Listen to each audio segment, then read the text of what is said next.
นมัตถุรัตนตยัสสะขอความนอบน้อมจงมีแด่พระรัตนตรัยขอโอกาสพระเถระอ่านธรรมะครับพระสารีบุตรนิพพานพรรษาที่ 44พระบรมศาสดาประทับอยู่ณพระวิหารเชตวันกรุงสาวัตถีหลังจากออกพรรษาแล้วพระสารีบุตรเกิดความปริวิตกว่าพระพุทธเจ้าทั้งหลายจักปรินิพพานก่อนหรืออัคคสาวกจักปรินิพพานก่อนทราบว่าอัคคสาวกจักปรินิพพานก่อนจึงตรวจดูอายุสังขารของตนปรากฏว่าจะมีชีวิตเหลืออยู่อีก7 วันเท่านั้นดำริทูลว่าพระราหุลนิพพานในดาวดึงส์ภพพระอัญญาโกณฑัญญะ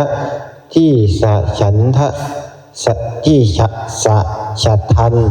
เราจักปรินิพพานที่ใดพระสารีบุตรเกิดความสังเวชปรารภมารดาว่ามารดาของเราก็เป็นมารดาของพระอรหันต์ถึง7 องค์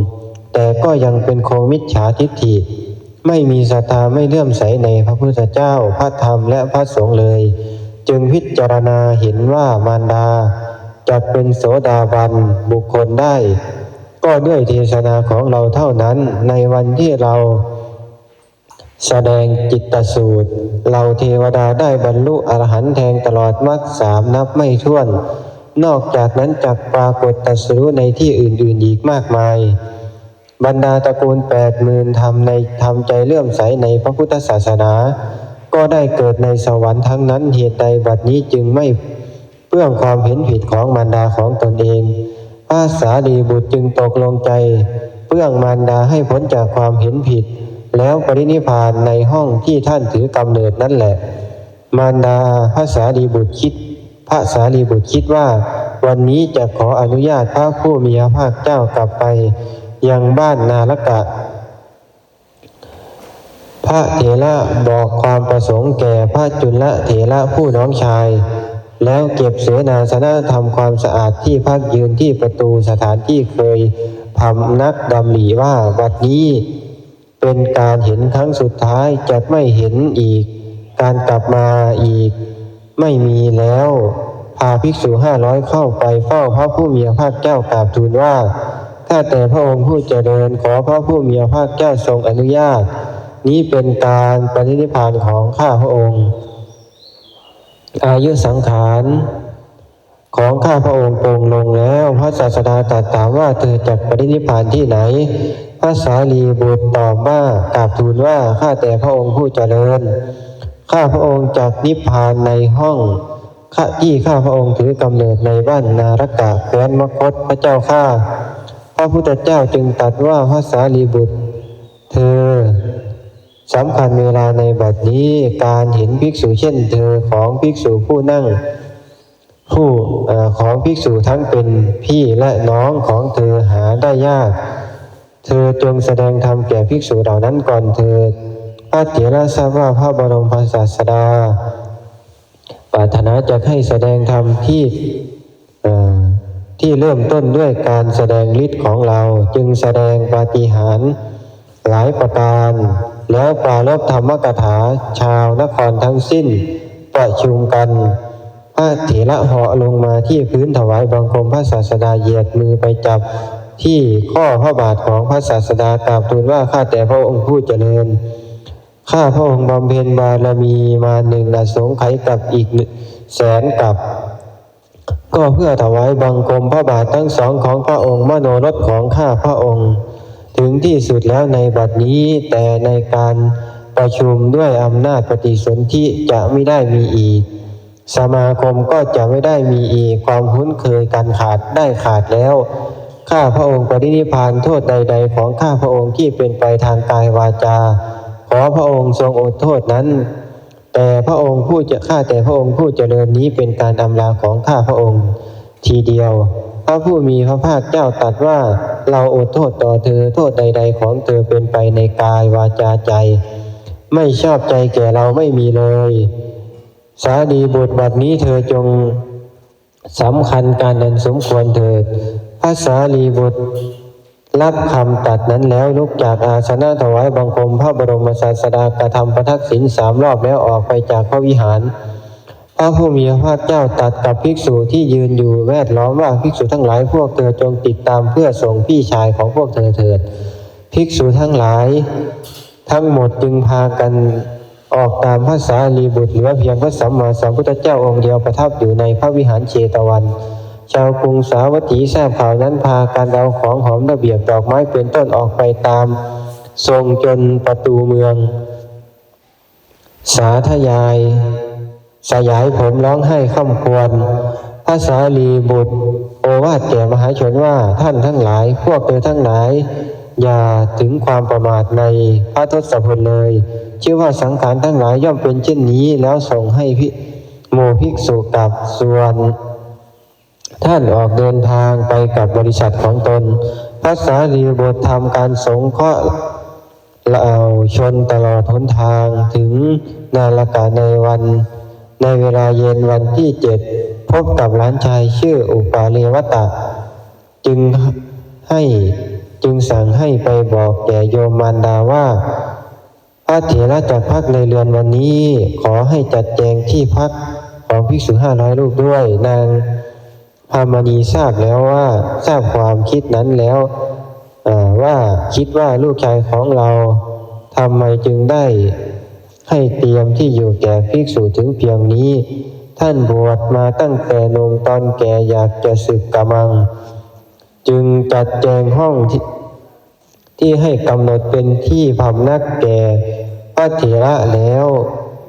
และห้องใหญ่เป็นที่พำนักแก่ภิกษุ500 รูปแล้วจุดประทีปส่งไปถวายพระเถระพร้อมกับภิกษุขึ้นไปบนเรือนกล่าวว่าพวกท่านจงไปพักผ่อนกันเถิดเมื่อพวกภิกษุไปแล้วพระเถระก็ไปในที่ท่านถือกำเนิดขณะที่อาพาธแรงกล้าเกิดขึ้นแก่พระเถระเวทนาปางตายเพราะโรคท้องร่วงอย่างรุนแรงจนต้องเอาภาชนะหนึ่งไปรองรับอีกภาชนะหนึ่งนางพามณีคิดว่าเราไม่ชอบใจความเป็นไปแห่งบุตรเลยจึงยืนพิงที่ประตูห้องแลดูอาการของพระเถระอยู่ท้าวมหาราชทั้ง4ตรวจดูพระธรรมเสนาบดีอยู่ที่ใดเห็นแล้วว่านอนอยู่บนเตียงอันเป็นที่นิพพานในห้องที่ตนคลอดหน้าบ้านนาฬกาแล้วท้าวมหาราชเข้าไปเยี่ยมต่อจากนั้นท้าวสักกามหาราชท้าวมหาพรหมก็เข้าไปเยี่ยมตามลำดับนางพามณีเห็นเทวดาพากันมาจึงคิดว่าเพราะเหตุอะไรเทวดาเหล่านี้ไหว้บุตรของเราแล้วก็ไปจึงเข้าไปถามพระเถระว่าอุปติสสะพวกใครมาเยี่ยมพระเถระสารีบุตรจึงตอบว่าท้าวมหาราชทั้ง4ใครใหญ่กว่าท้าวมหาราชทั้ง4หรือพระเถระบอกว่าท้าวมหาราชทั้ง4เหมือนเด็กวัดตั้งแต่พระบรมศาสดาของเราถือปฏิสนธิคือพระคันก็ถือพระขันรักษาพระองค์แล้วนางพามณีคอยหลังท้าวมหาราชไปใครมาเล่าพระเถระก็ตอบว่าท้าวสักกะจอมแห่งเทพนางพามณีก็ถามว่าเจ้าใหญ่กว่าจอมแห่งเทพหรือพระสารีบุตรตอบว่าท้าวสักกะก็เป็นเช่นกับสามเณรผู้ถือบริขารเวลาที่บรมศาสดาเสด็จออกจากภพชื่อว่าดาวดึงส์ก็ได้ถือบาตรตามลงมาพามณีหลังจากท้าวสักกะไปแล้วแลดูสว่างไสวผู้ใดมาอีกพระเถระตอบว่านั่นเป็นท้าวมหาพรหมพระผู้มีพระภาคเจ้าและพระศาสดาของโยมพามณีตอบว่าเจ้าใหญ่กว่าท้าวมหาพรหมพระผู้เป็นเจ้าและผู้เป็นศาสดาของโยมหรือพระเถระตอบว่าถูกแล้วท้าวมหาราชทั้ง4เหล่านั้นในวันท้าวมหาพรหมทั้ง4เหล่านั้นในวันที่พระบรมศาสดาของพวกเราประสูติได้นำข่ายทองมารองรับพระองค์นางพามณีคิดว่าลำพังลูกของเรายังมีอานุภาพถึงเพียงนี้พระบรมศาสดาถึงเป็นพระเจ้าของลูกเราจะมีอานุภาพสักเพียงไหนหนอพันปีตี5ประการ เกิดขึ้นแผ่ไปทั่วสารพางกายพระเถระคิดว่าปีติโสมนัสเกิดขึ้นแก่มารดาบัดนี้เป็นเวลาสมควรแสดงธรรมจึงกล่าวคาถาถามโยมแม่ท่านคิดอะไรมารดาตอบว่าแม่กำลังคิดถึงเหตุที่เพียงลูกของเรายังมีคุณวิเศษถึงเพียงนี้แล้วศาสดาของลูกนั้นจะมีคุณวิเศษสักเพียงไหนพระสารีบุตรจึงได้ตอบว่าโยมมารดา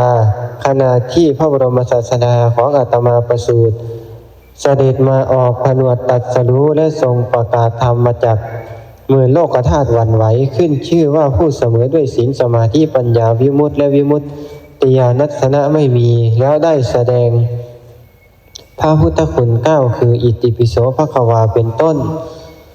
จบพระเทศนานางพรหมณีดำรงอยู่ในโสดาปัตติผลกล่าวกับพระเถระว่าพ่ออุปติสสะทำไมท่านจึงทำอย่างนี้พ่อไม่ได้ให้อมตะธรรมเห็นป่านนี้แก่แม่มาก่อนเลยพระเถระคิดว่าทำเพียงเท่านี้สมควรแก่มารดาแล้วจึงกล่าวว่าขอโยมแม่ไปพักผ่อนเถิดพระเถระส่งนางพรหมณีไปแล้วถามพระจุลเถระว่าเวลาเท่าใดจุลท่าตอบว่าจวนจะสว่างแล้วขอรับพระเถระจึงสั่งให้ภิกษุมาประชุมกันเมื่อภิกษุทั้งหลายมาประชุมกันพร้อมแล้วพระเถระกล่าวว่าพระจุลท่าเธอจงไปประคองให้เรานั่งพระจุลท่าประคองให้พระเถระนั่งแล้วพระเถระกล่าวว่าอาวุโสเมื่อพวกท่านไม่ชอบใจขอให้พวกท่านจงอดโทษแก่กับผมด้วยภิกษุเหล่านั้นกล่าวว่าข้าแต่ท่านผู้เจริญขึ้นชื่อว่าสิ่งไม่น่าพอใจไม่น่าย่อมไม่มีแก่พวกข้าพเจ้าผู้ติดตามท่านเที่ยวไปดุจเงาของท่านตลอดราตรีมีประมาณเท่านี้แต่ว่าโทษใดๆของพวกข้าพเจ้าหากยังมีอยู่ขอท่านจงโปรดอดโทษแก่พวกข้าพเจ้าทั้งหลายด้วยเถิดลำดับนั้นพระเถระจึงดึงจีวรมาปิดหน้านอนตะแคงข้างเข้าอนุปุพพวิหารสมาบัติอรูปฌาน4นิโรธและนิโรธตามลำดับโดยอนุโลมและปฏิโลมคือเข้าตั้งแต่ปฐมฌานจนถึงจตุตฌานออกจากจตุตฌานแล้วพระสารีบุตรก็ปรินิพพานด้วยอนุปาทิเสสนิพพานนางสาลีผู้เป็นมารดาลูกของเราไม่กล่าวอะไรเลยหรือจึงเข้ามานวดเท้าจึงทราบว่าปรินิพพานแล้วเป็นเสียงดังหมอบลงที่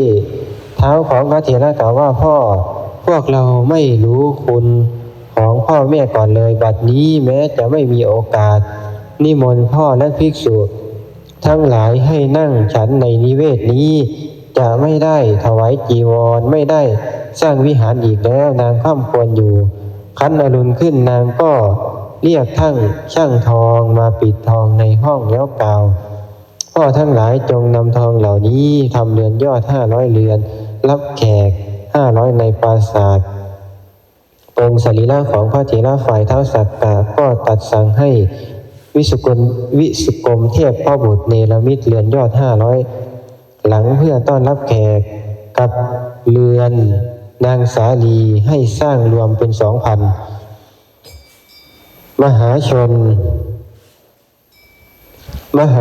สร้างมหามณฑปอันวิจิตรทำเชิงตะกอนด้วยไม้หอมประดับด้วยแก้วรัตน99ชนิดชนทั้งหลายยกสรีระของพระเถระขึ้นบนเชิงตะกอนและตามชาวพนักกิจการฟังธรรมไปตลอดสถานที่นั้นได้มีแล้วเอวังก็มีด้วยประการฉะนี้